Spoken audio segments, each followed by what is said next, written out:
Hey, it's Pastor Mike. Before we get started with today's episode, I want to encourage you to check out our other Time of Grace podcasts, like this one, The Non-Microwaved Truth by C.L. Whiteside. CL just has an amazing way to bring fresh perspective to some of my favorite passages from the Bible. You can search for The Non-Microwaved Truth wherever you listen to your favorite podcasts. And now on to today's episode.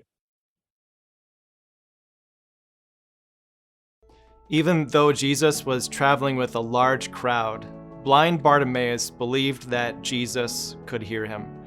Bartimaeus knew that you don't need sight in order to be seen. And so he called out to Jesus, "Jesus, Son of David, have mercy on me." But the way he did it was anything but subtle. And I'm going to share with you what he did in just a moment. First of all, just know that in the first century, the life of a beggar, you had to be really careful if you were in that position. For your life, your daily life, you would depend on the charity and the generosity of the people around you, which meant that when it came to the way you interacted with people, you always had to be on your best behavior. You had to be gracious for whatever they offered you, and you kind of had to work around their preferences.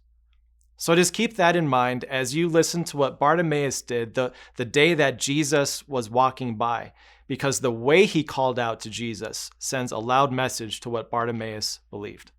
Here's what Mark records the day that Jesus walked by Bartimaeus. When Bartimaeus heard that it was Jesus of Nazareth, he began to shout, "Jesus, Son of David, have mercy on me." Many rebuked him and told him to be quiet, but he shouted out all the more, "Son of David, have mercy on me." He was not winning the approval of the crowd around him by his continual crying out and shouting. I'm sure people around him were telling him, "Don't waste your breath on this. He's not going to listen to you. You're annoying everyone around you. You're being obnoxious." But he didn't listen to them. He continued to cry out, "Jesus, Son of David, have mercy on me." He wasn't living for the attention of the crowd. He was living for the attention of Jesus. And this is something that I need to be reminded of so often. I don't live for the attention of the crowd of people around me. I need to live in the attention of Jesus. And here's what that looks like. When you live for the attention of the people around you, it means you put their approval and their desires above God's even. It means that even though your faith might be prompting you to do something, that when you live for the attention of people, you don't follow that.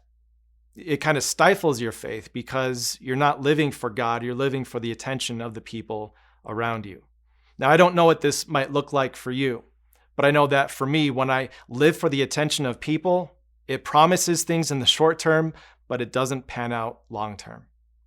And I know for Bartimaeus, what would have happened for him, if he had lived for the attention of the people around him, he probably would have made a little more money that day and earned a few more pieces of bread. But by living for the attention of Jesus, that was opening the door for a miracle to happen for him. And I simply want the same for you.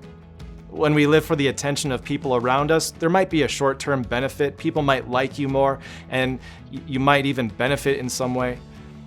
But when you live for the attention of God, because His attention was on you, this is an amazing way to live. You will have joy and peace and certainty, even when all the people around you might be telling you to be quiet.